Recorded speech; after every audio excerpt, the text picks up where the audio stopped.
Thank you so very much for being here today.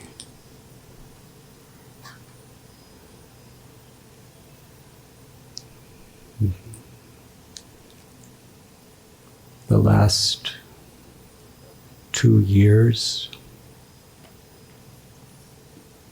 have been a great struggle for the whole world.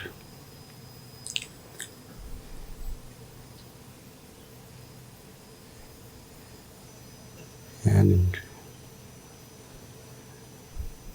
many profound sorrows and joys for our devotee community.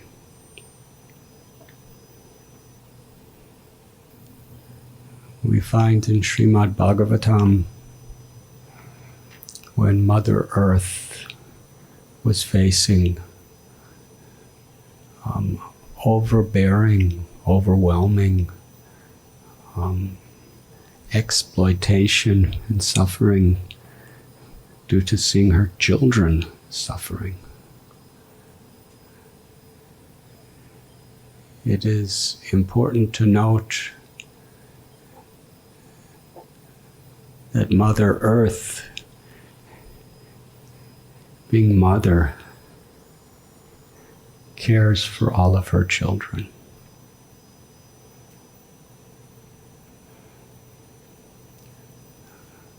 I'm seeing actually the largest non-virtual crowd I've seen in over 2 years.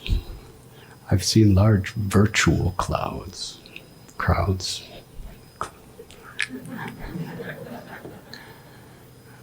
But I'm seeing many humans, but then behind you, through this glass, I'm seeing far more, probably 1,000 times more people than are in this room that we can see out the window in the forms of the trees and the bushes and the grasses.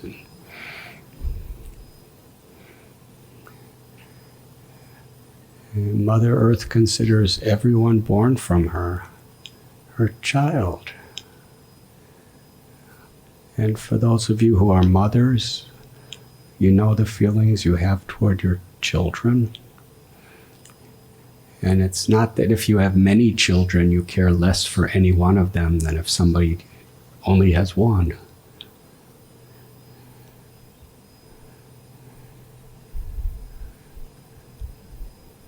I knew this one sannyasi. He was from a family of 21 children. That's what he told me. And from the same mother and father.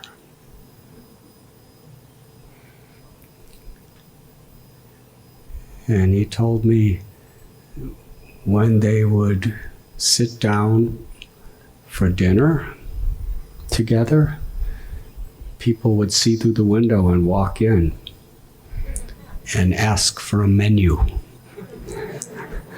because they thought it must be a restaurant.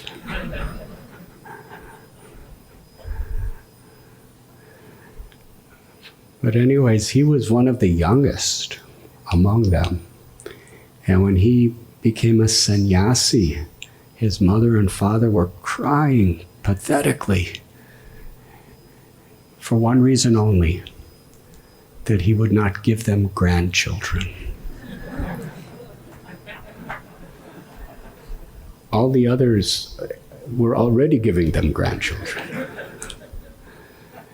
So when we speak about love, it's not diminished by quantity.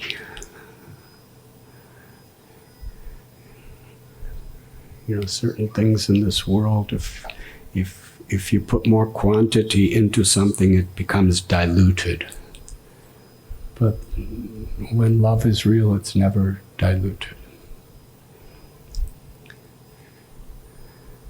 And Mother Earth, of course, is a expansion of Lakshmi Devi. Lakshmi Devi is an expansion of Srimati Radharani, who is the ultimate supreme. In regard to Krishna, she's the supreme lover.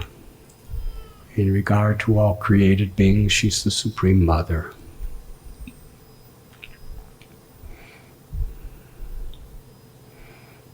And interesting how in several of the Puranas, and Srila Prabhupada cited this version of the Puranas on Radhastami, it is described that Srimati Radharani, when Vrishabhanu Maharaj was plowing a field, she came out from the earth. That was how she appeared. And we know Sita, the consort of Sri Ramchandra, she was also born while Janaka Maharaj was plowing, and she came out of the earth. It's quite an extraordinary philosophical meditation, because the earth is Bhumi. She's an expansion of Radha, she's an expansion of Sita, and yet when Radha and Sita come to this world, they appear through the medium of their own expansion, Mother Earth.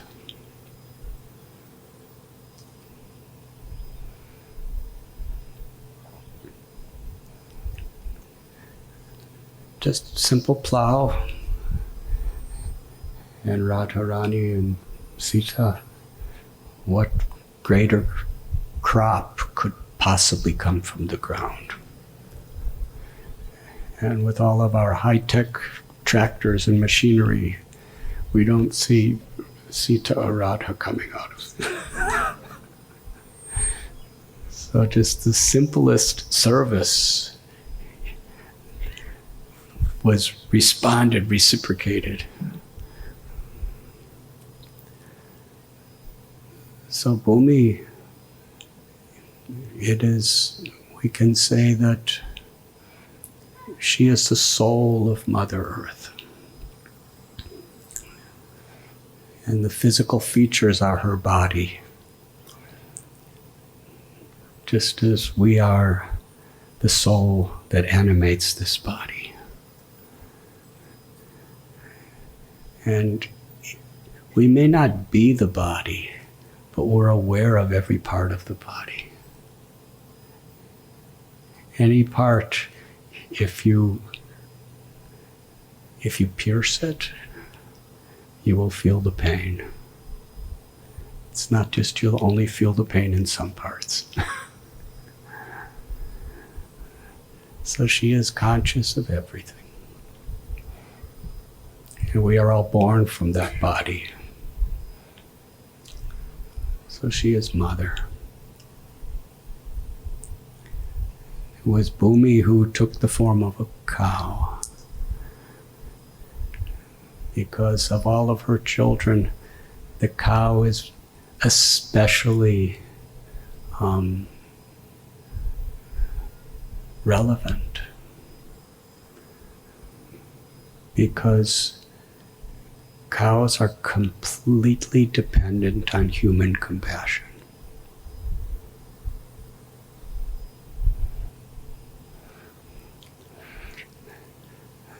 I don't know if any of you have seen any snakes around, but, they survive. And the deers and the leopards and the tigers and the elephants and the dogs and the cats and so many other animals, they can very much just live in the wild. But for so many various reasons, the cow is completely dependent on human compassion.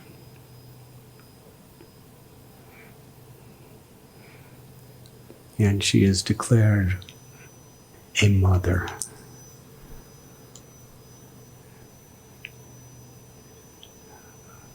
She provides her milk. And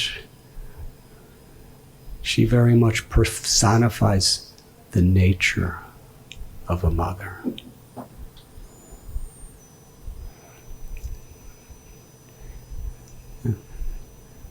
this particular venue that we are sitting today, it has been named Goloka, which means place of cows.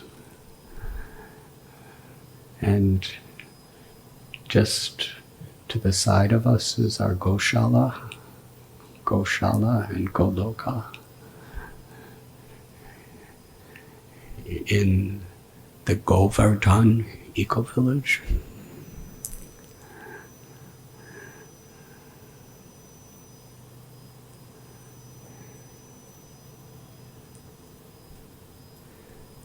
Bhumi took the form of a cow.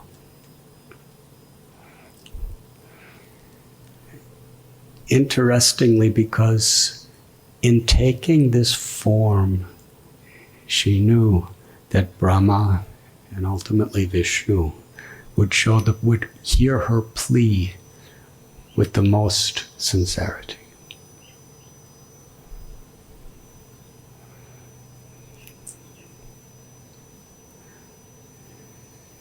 She was crying. She wasn't crying for herself. She was crying for us, crying for all of her children. She was seeing deaths. She was seeing starvation, disease, and so much plundering and exploitation, causing so much fear. In Krishna's pastimes, when Indra was sending those torrential rains, the Brijabasis approached Krishna because they were at the verge of destruction and death, something beyond their control. And Sukadev Goswami describes so clearly that they took some cows in front of them and they prayed to Krishna that, look, your cows are suffering. And so are we. Please help us.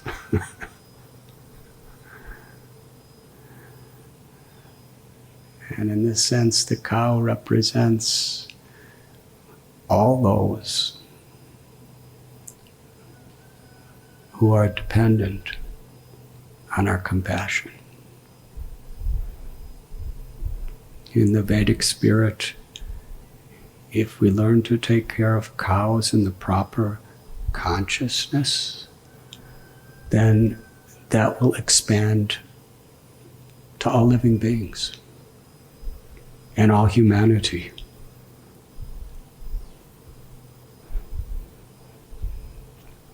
It's a way of cultivating true compassion. Bhumi was crying. She felt so helpless. This is also very interesting because Lakshmi, Sri Radha, Sri Sita, within this material energy, another of her expansions is Durga.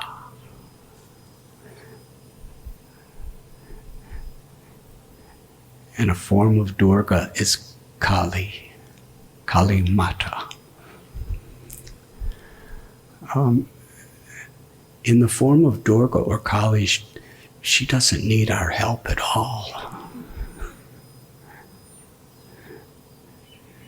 She especially manifests her anger to annihilate the miscreants. We see in the photos, and of course it's in the Puranas, where Lord Shiva is under Kali's foot. Because when she was so angry, not only was she was destroying everything. And to pacify her, Lord Shiva actually had her step on him. And then her anger was pacified.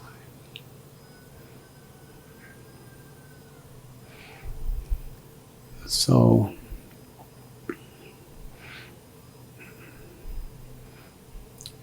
in this way, Mother Earth is concerned with everyone. And it was that prayer, it was that state of compassion where she approached Brahma. Such a lesson. Even an expansion of Shakti approaches Krishna through Guru. Brahma's the original Guru of our universe. She didn't approach Krishna directly. She approached Brahma, and then Brahma brought Bhumi Devi along with other devatas to the ocean of milk, and Lord Sri Krishna appeared.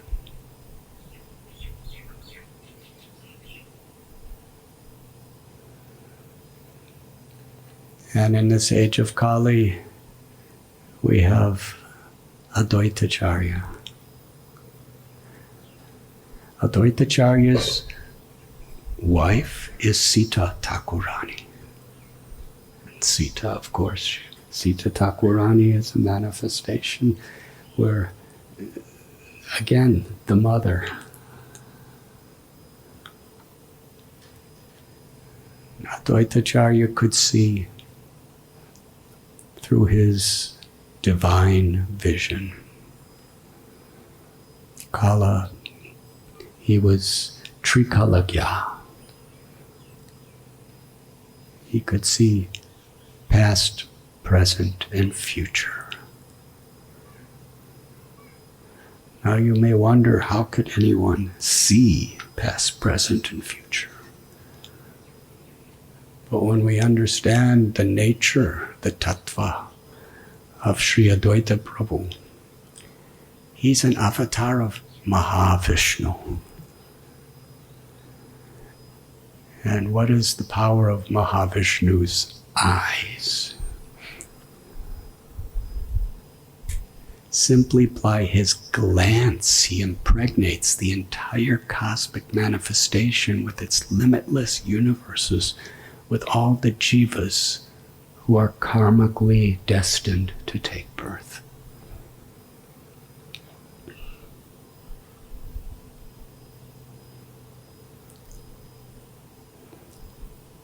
Such a glance.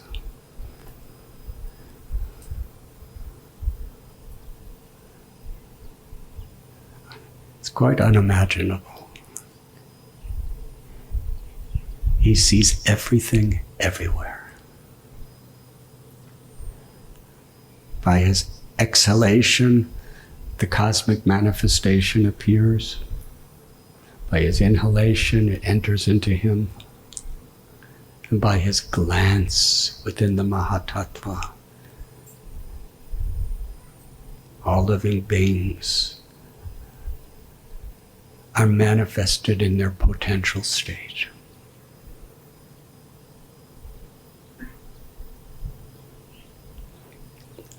So Advaita is saying, Advaita is also Sadashiva, Lord Shiva. And I think you have read about his third eye. When it opens, it's not like somebody opening their eyes in the morning.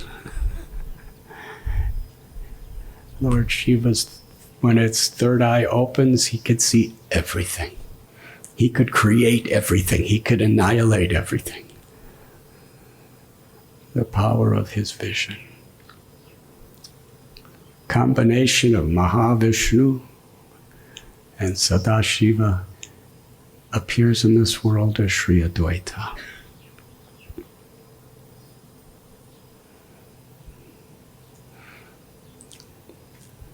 And of course, he had full knowledge of everything in the past. He could see everything happening in the future.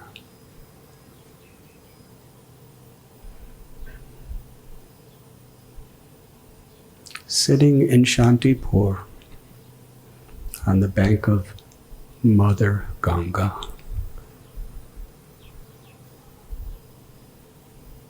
He was seeing everything in history that we read about. He was seeing all of the various regimes that were trying to conquer or conquering India, the Mughal Empire, the British Empire.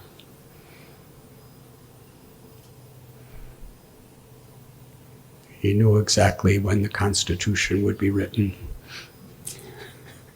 when independence. He knew the color of every flag in the world.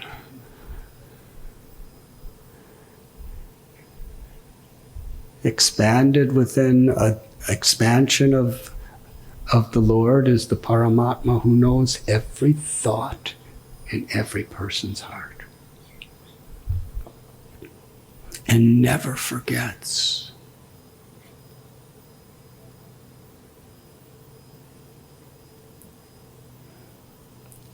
Krishna is the source of memory.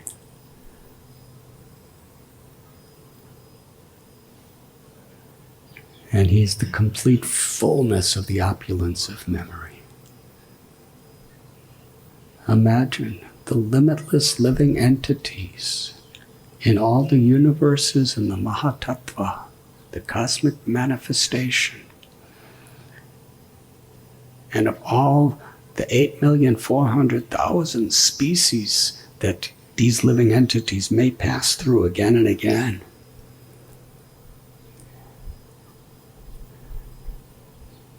And yet the Paramatma, Krishna, never forgets a single thought that we've ever had.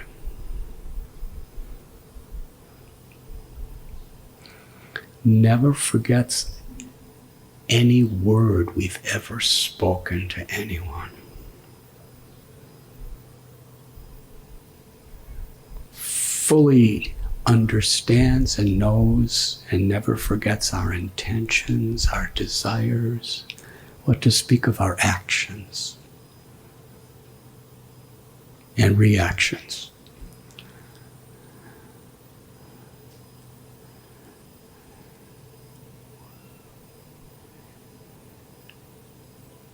On the bank of Mother Ganga, he was crying for us, for you, for me, for our family members, and for everyone else and their family members.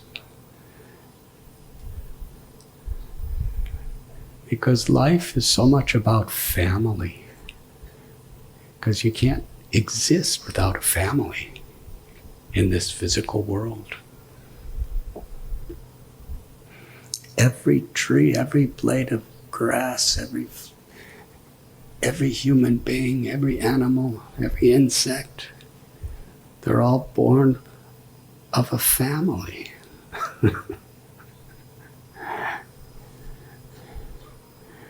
And we read in Srimad Bhagavatam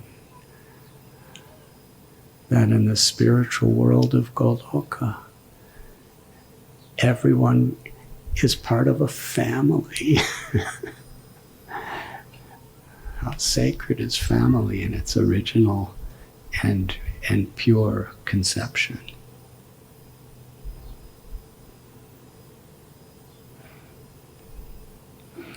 If any of you are wondering why I'm speaking on this subject, I actually have no idea. Because I didn't know what to speak with. I just offered a prayer and I'm speaking.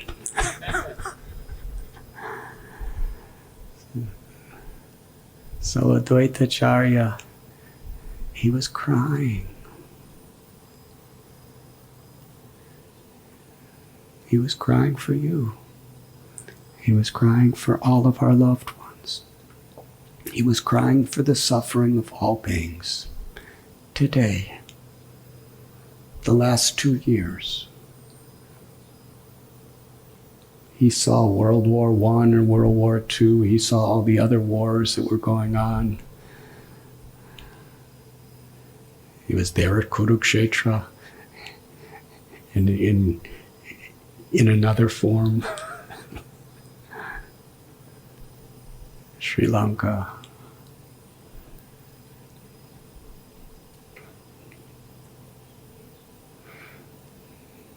But human suffering, or the suffering of a living being, is something that is beyond a historical reference.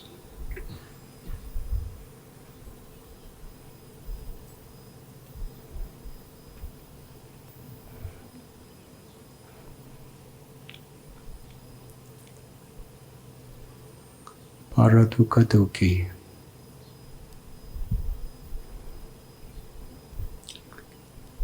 The soul never suffers. The soul is Satchidananda in its essence. But when the soul identifies with the physical body, then it is destined inevitably to suffer.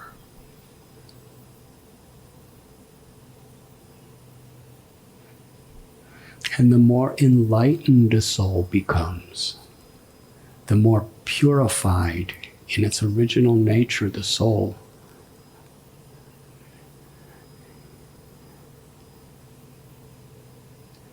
the deeper we suffer when we see other people suffering. Paradukha dukhi. But that suffering is born of compassion. It's born of love.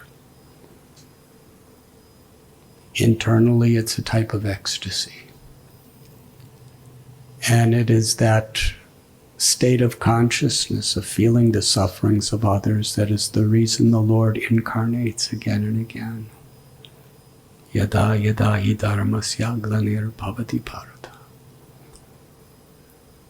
And it is the reason the Lord sends so many of His loving devotees to this world.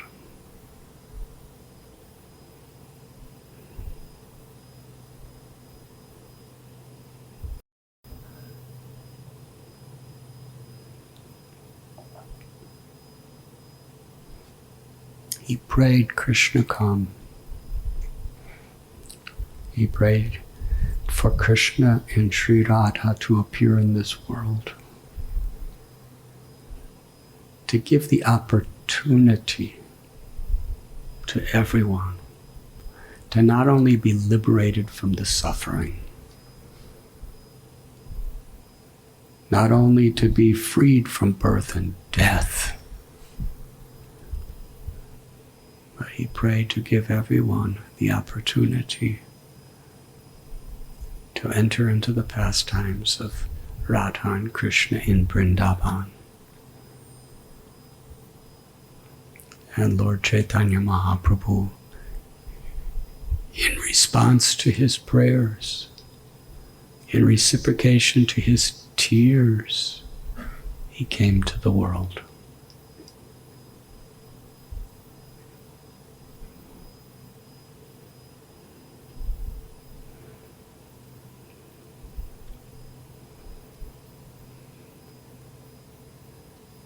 Krishna tells in Gita, for one who is born, death is certain. And for one who dies, birth is certain. It's the cycle of life. But in the time that we are here, Durlabhamana janma lobhya samsare. In this human birth especially, whatever moments we have to be living in these bodies,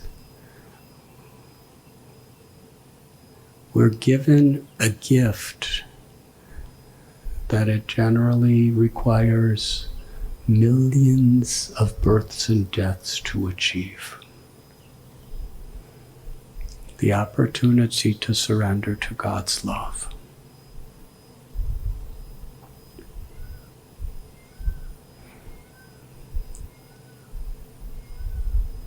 When we think of it in that context, we can understand how precious every moment is in our life.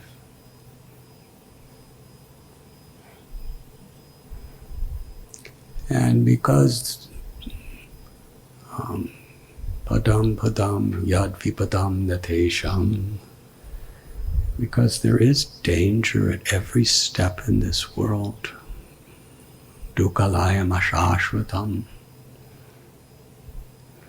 it gives us more intensified appreciation of each moment.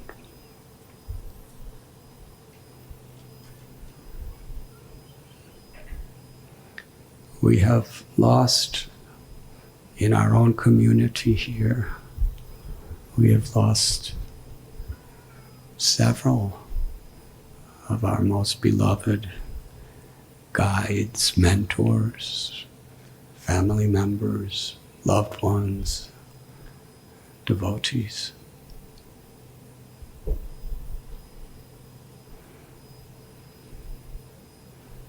And what to speak of the world.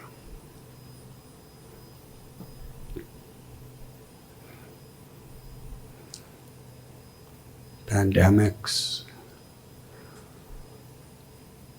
wars. It has been a hard time. But when we look at the world, it's usually like this, more or less. Sometimes in the monsoons, sometimes it doesn't rain for a few hours. But it usually does. And similarly, in the world history of this Kali Yuga, there's always wars going on. There's always genocides. There's always diseases. There's always poverty and death. It's not happening here. So we kind of become aloof that it is happening other places. And it's always happening somewhere.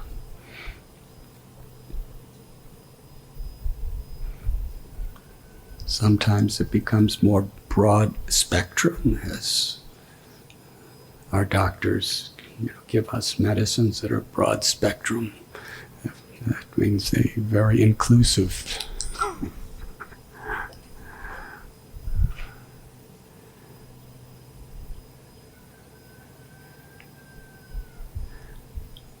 We learn from our acharyas, from our teachers, that the difficulties of these world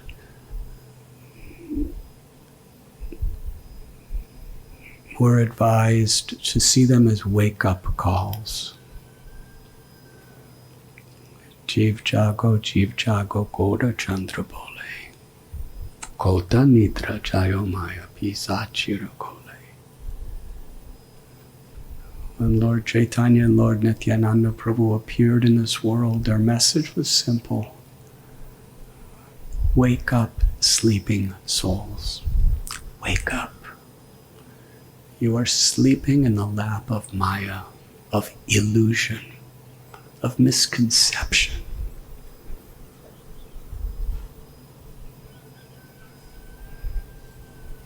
In fact, the rooster's calling.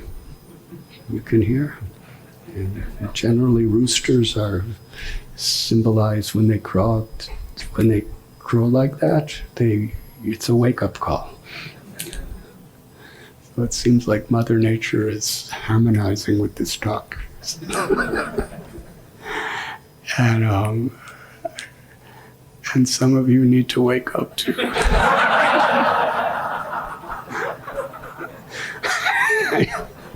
Not just spiritually, but also,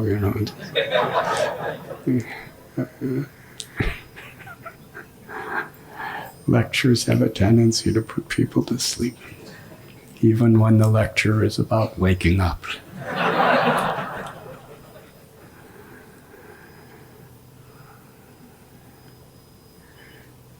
So these things are wake-up calls.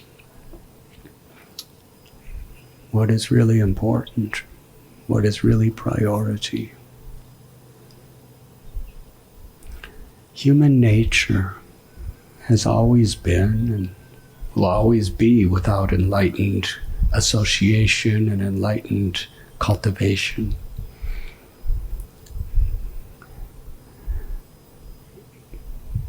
We fall into the trap, Maya's trap. Unless we know it's a trap, we'll be comfortable living in it.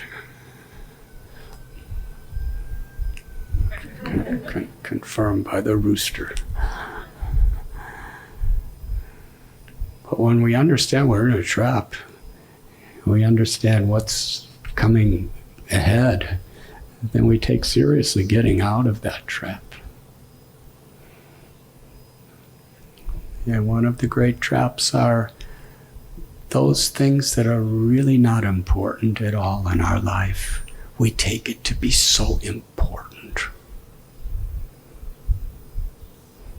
And the things that are so important in our life, we relegate it to be not so important. We may theoretically say this is the most important thing in life. But if something's actually appreciated for its importance, we make it the priority at all times.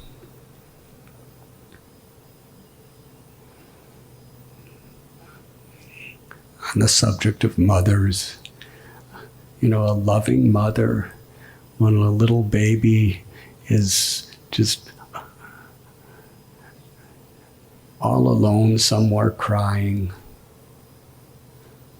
what is the importance that the mother gives to the baby? It's not that she just thinks, let the child cry. There may be a monkey scratching. There may be a monkey biting. There may be bees stinging. Let it be. I have something else to do. That will be the focus that she harmonizes her whole life around. Because it's a priority. The child is a priority.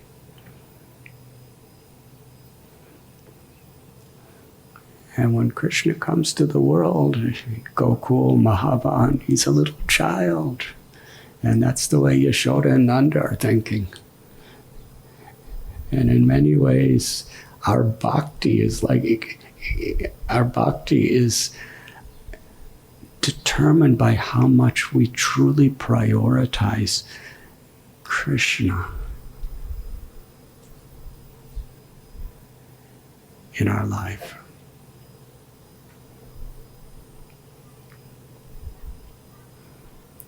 So yes, we fight. There are world wars. And so many other types of wars, and so many types of conflict, and so much of political turmoil. And the reason for them are often not only small things, but even misunderstandings of small things. Miscommunication of small things can create such turmoil.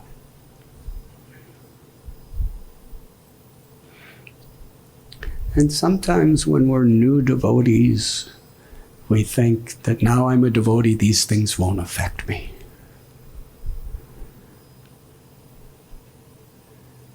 And when you're an older devotee, sometimes you still, why is this happening?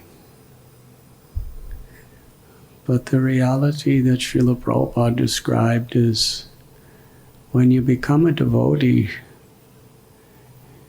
it's like coming to a hospital when you're really, really sick. It's not that you're immediately recovering. But now we know what we're supposed to do. And we know what we're not supposed to do.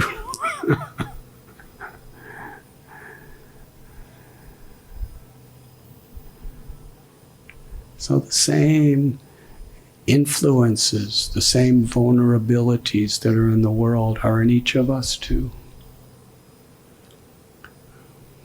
But we are given the knowledge, we're given the values of how to respond to those vulnerabilities. We can become so terribly disturbed about a little thing because we think it's so big. But a month later, we don't even remember it ever happened. What to speak of our next lifetime?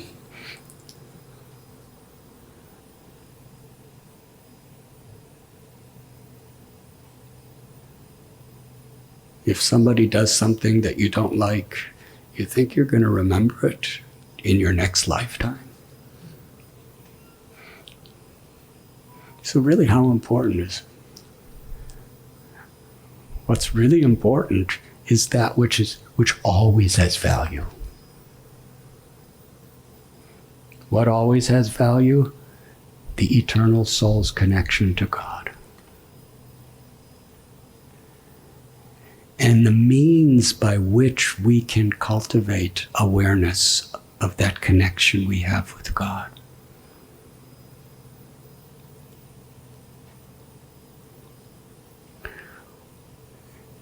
It is now 2022.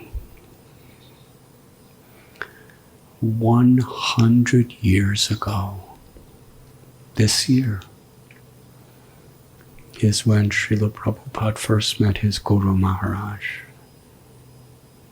Om Vishnupad Paramhamsa Parivrajagacharya Astutara Shri Srimad Bhakti Siddhanta Saraswati Thakur Prabhupada. This took place in Calcutta, in a little building, just a one-story building on Ultadunga Junction Road. And with all the difficulties and challenges that are going on, it's so historical. What a joyous occasion. Acharya Ratna Prabhu is here, I see. I don't see any others from Calcutta. But they actually procured, restored, and had a glorious opening.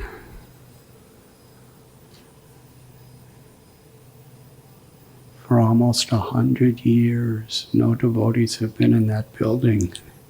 And now it's open for everyone.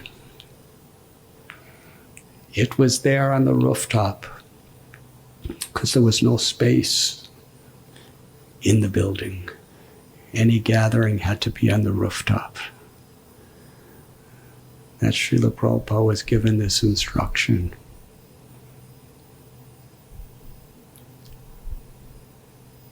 He was in his mid-20s.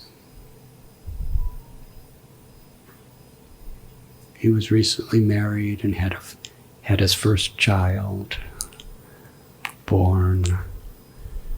Srila Prabhupada was dragged by his friend to come and meet this sadhu.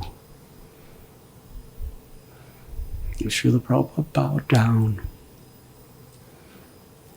And before he even got up from his bowed position to even see the sadhu, he heard an instruction. You are an intelligent young man, educated.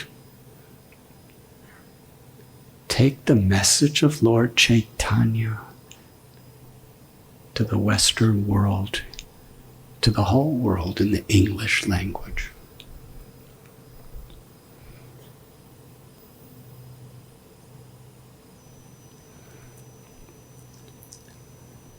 Srila Prabhupada at that time was a very committed, devout nationalist. He was a part of Gandhi's movement. He went through college and rejected his diploma, his degree, as part of this movement. How many of you would be willing to go through all the rigors of college and then reject your degree or your certification for a higher purpose?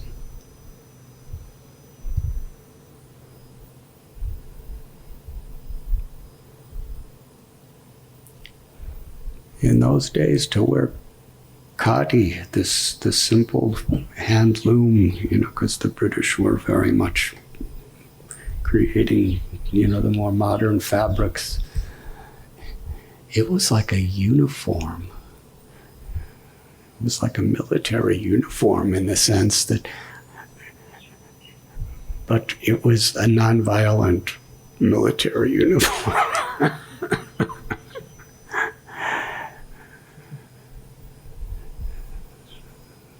That we are dedicated, we are committed to the principle of freeing India from the influence and subjugation of the British.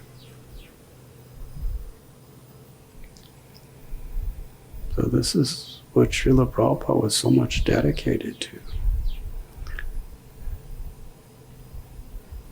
And when he heard you should take the message of Lord Chaitanya in the English language to the whole world,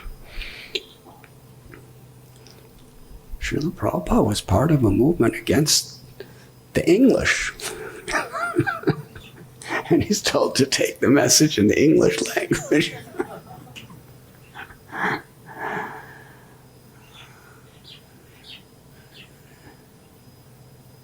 So Srila Prabhupada respectfully but honestly posed a challenge. That now is not the time.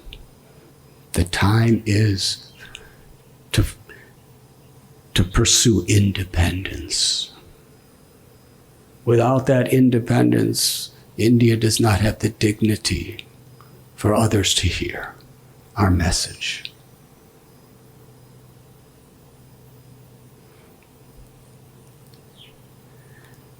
And Bhaktisiddhanta Saraswati Thakur Prabhupada, I'm just marveling. However many times we talk about it or think about it, however many years, however many lifetimes, little things are just so marveling. They should never become like, oh, I've heard it before. Rather, every time we hear it, every time we think about it, it should become even more extraordinary.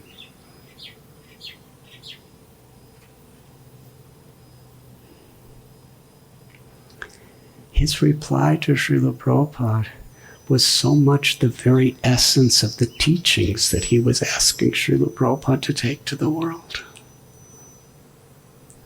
And so totally relevant.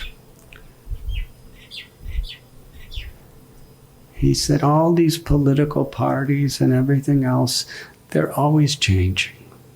Everything in this world changes. Matras parashasto konteya sitos nasukadukada. Krishna tells in Gita that the non-permanent appearance of everything is like the changing of seasons. Right now it's very hot out, but somehow or other, Govardhan Eco Village has provided. Are any of you hot? Are any of you too cold? Are any of you happy? That was a sign that you're sleepy.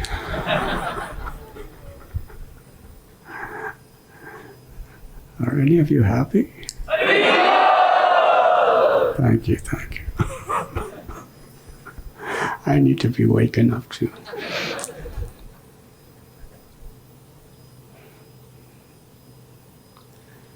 Yes, Srila Bhaktisiddhanta Saraswati Thakur, he said, all these things are changing, and we have to deal with them. Part of activism, part of this world is we have to deal with the problems. But we have to deal with the problems in reference to the real problems. Srila Bhaktisiddhanta Saraswati Thakur quoted Prahlad Maharaj that when we try to solve a problem without Krishna consciousness, without God consciousness, then our solution eventually creates a bigger problem than the original problem.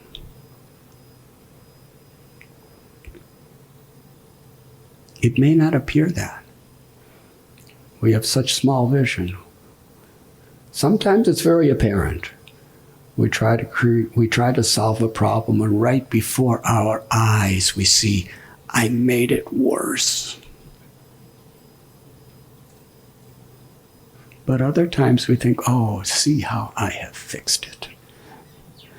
But then in the future, we realize it's not only worse, it's much worse.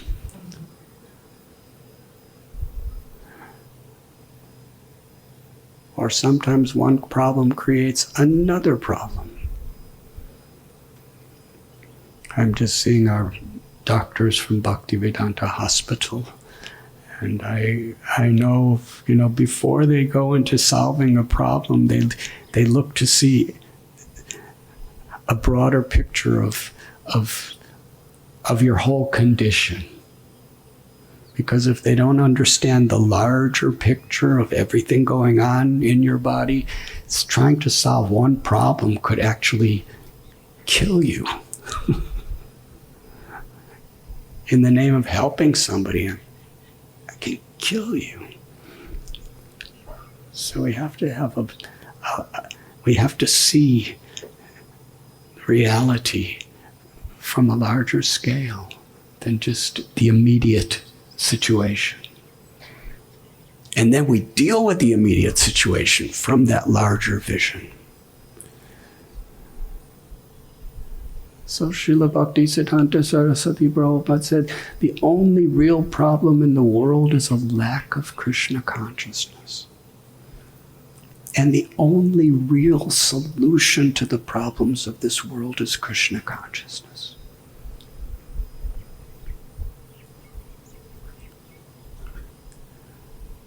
Outside of the pursuit of awakening our love for God, because Krishna consciousness is never anything less than pure love for Krishna, pure love for God.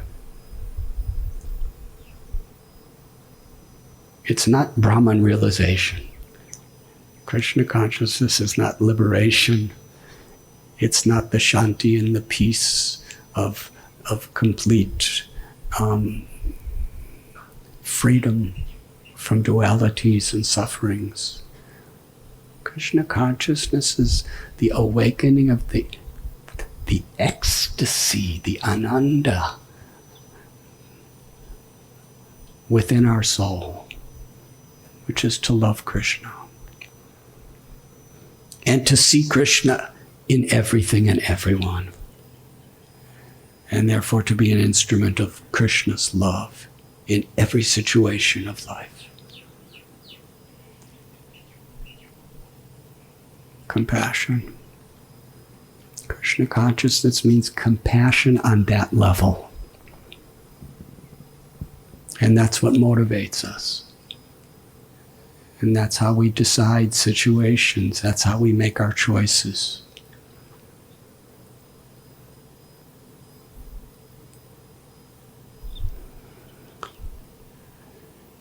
And the chanting of the holy names of the Lord is the most precious gift that Lord Chaitanya Mahaprabhu has given us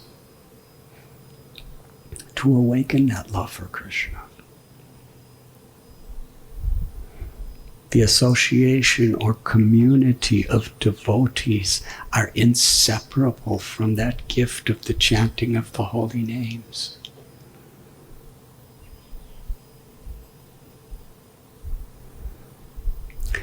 When we think in terms of what will please Krishna and what is of true value, we make a priority what's important to Krishna. Our sadhana is our means of connecting to Krishna and remaining connected.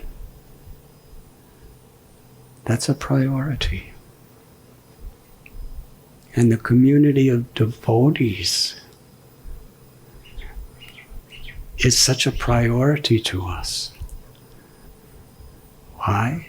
Because each devotee, Srila Prabhupada, he described when he saw devotees struggling, or devotees fighting, or arguing, or neglecting each other.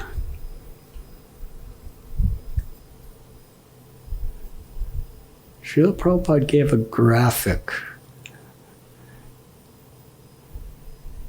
perspective of how he sees it. I have shed buckets of my own blood for each and every devotee who has come to this movement.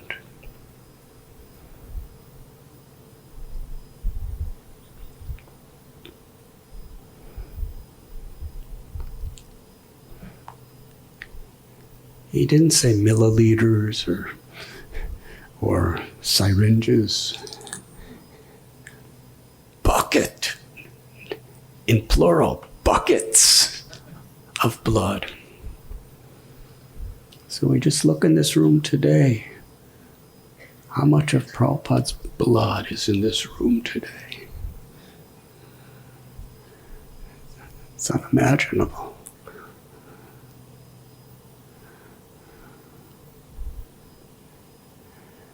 And that analogy represents how much he cares about us and how much sacrifice he made in his love and care for all of us.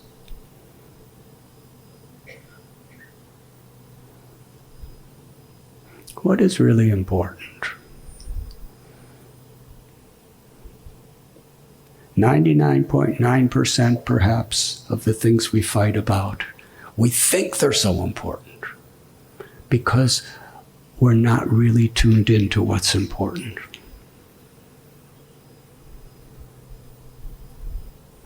There's a beautiful verse in Srimad Bhagavatam that describes whenever the devotees are sincerely hearing and chanting the glories of the Lord, there can be no envy among them.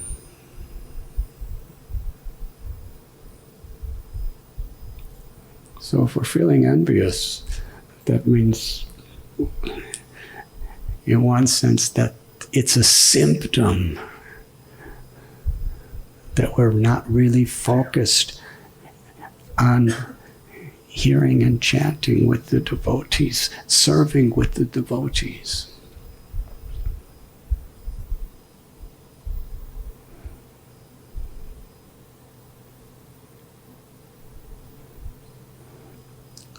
Devotee care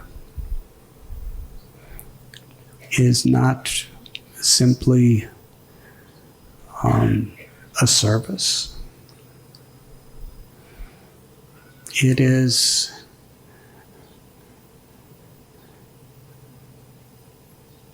a responsibility that has an importance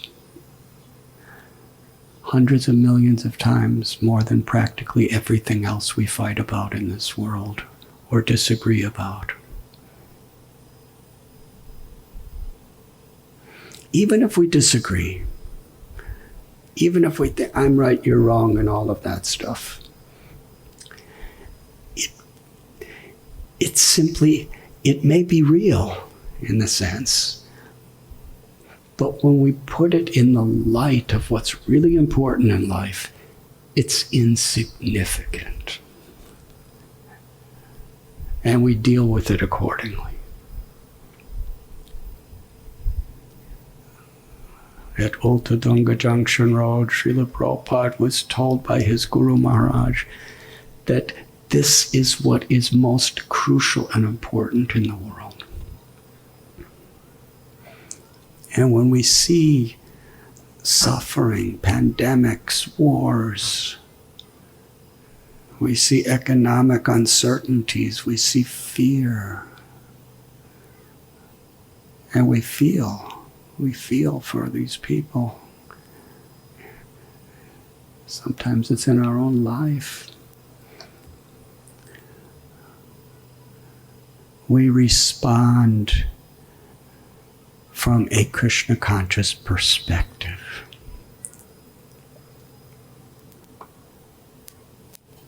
With the priorities of our values defined. Nasta prayeshu padreshu nityam bhagavati sevaya. But unless we every day refresh ourselves, nourish ourselves, unless we allow ourselves to be empowered by the higher power of Krishna and Guru's grace, we will be distracted.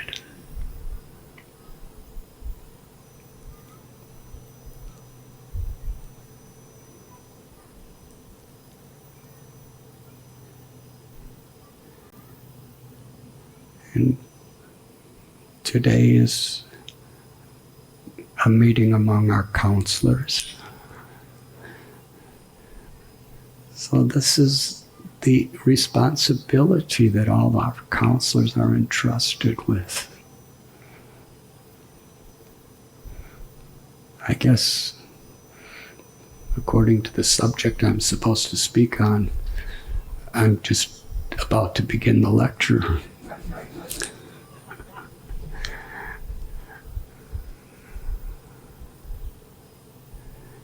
Such a gift that we can be given a responsibility like this. A good mother and father, when they have a little child born, they feel it's such a gift of God. When we're given responsibility to nourish, to protect, and to help others, that is such a gift of God.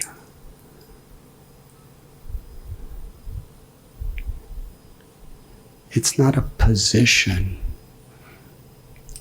that we can feel important about. It's a responsibility that we're entrusted with. That's the mood of service. And I know for all of you, the last couple years have been often very difficult. Much of the last couple years, people have been in lockdown, or almost like you're a prisoner of your own house. You can't go out. You can't, there's people, relatives are dying. We have counselees or devotees in our care who are, economically, very suffering because of this lockdown and pandemic. Businesses are closing. There's no way to work. There's so much fear, uncertainty.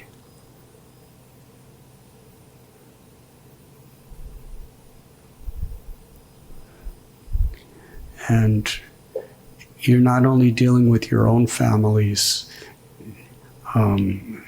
challenge of these times, but you're also trying to help others.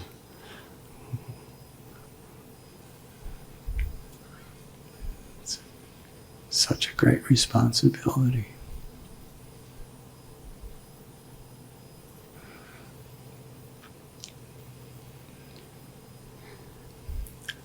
Ultimately, what everyone is looking for is shelter. Anandamayo Vyashat.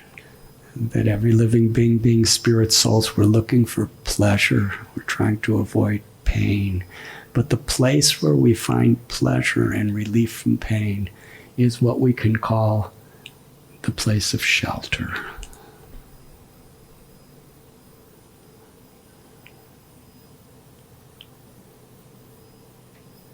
Krishna is the only true shelter for everyone. As counselors, we're trying to give people, in whatever situation, whatever the time, place, and circumstance, help people on every level, physically, emotionally, and spiritually, to recognize where our real shelter is.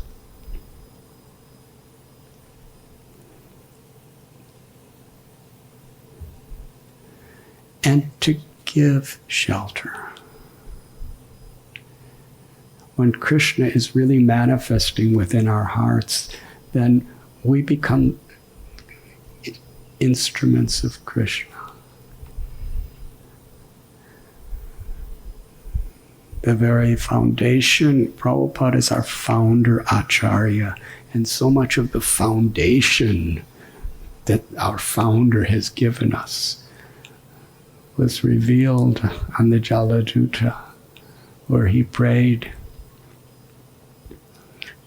Krishna, please give me the words that are your words so that these people will be happy.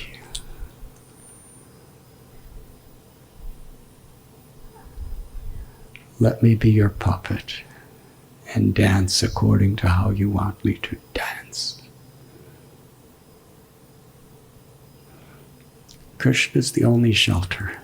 And if we become puppets of Krishna, then we actually can give people shelter. To give you and me, all of us could give people shelter when we don't have the ego that it's me. It's Krishna.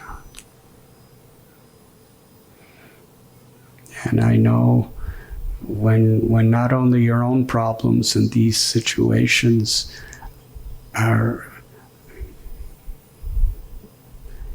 within your lives, but so many others. And then naturally we see the situation of the whole world. And there's just so many people to worry about, and so many people to care about, and so many people to, what can I do?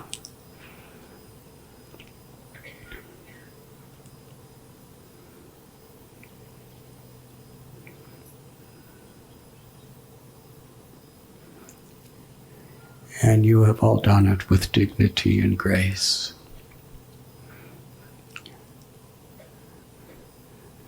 No doubt we all make so many mistakes. We all have our shortcomings. But I do recognize in each of you such a sincere intent. And that is why we are together today, to help to infuse solace, encourage, and empower each other, so that individually and collectively we could give shelter, the shelter of Krishna's grace, Krishna's love.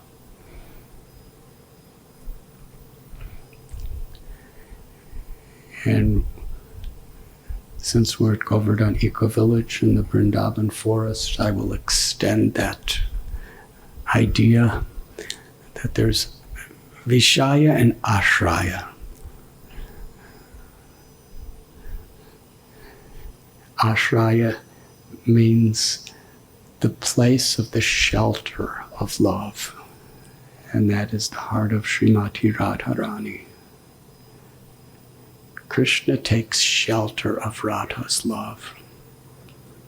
That is the power of bhakti. And that's the gift we've been given. I'm so grateful we're having this meeting here at Govardhan Eco Village because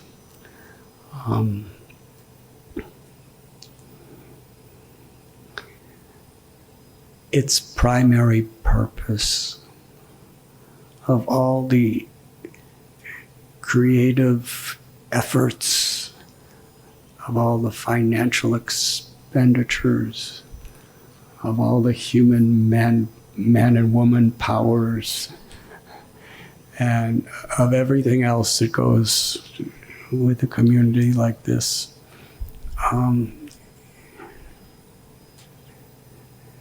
It's for you.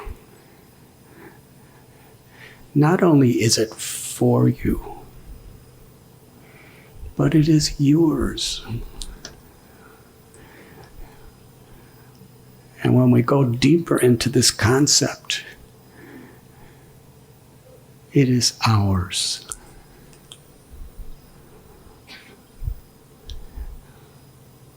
Because what belongs to Krishna is ours. That is Krishna consciousness.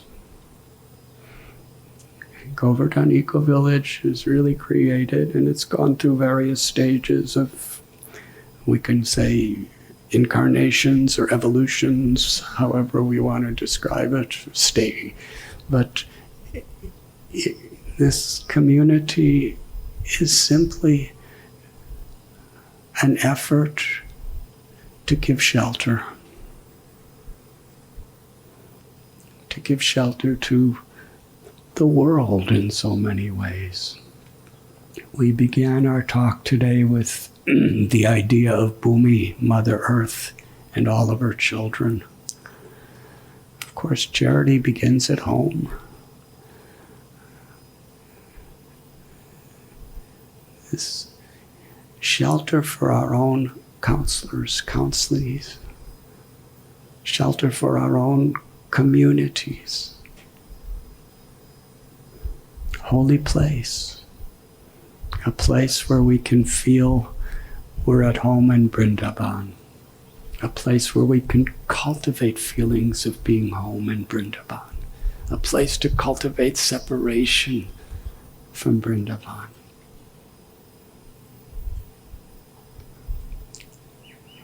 A place to be removed from all of the distractions of our ordinary worldly life and responsibilities, where we can completely fix our minds together in the shelter of Krishna and Sri Radha's grace.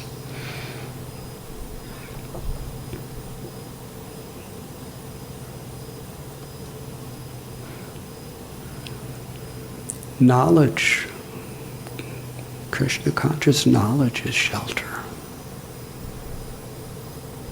It teaches us how to practically live. The holy name is shelter. Radha and Krishna are not different than their names.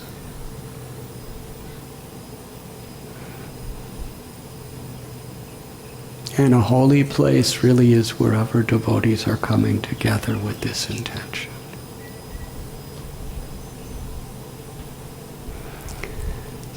So I came here just for one purpose, actually, sitting on this seat, to thank you.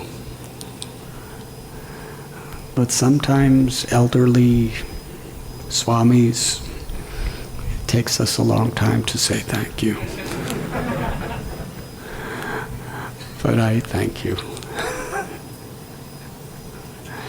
Hare Krishna.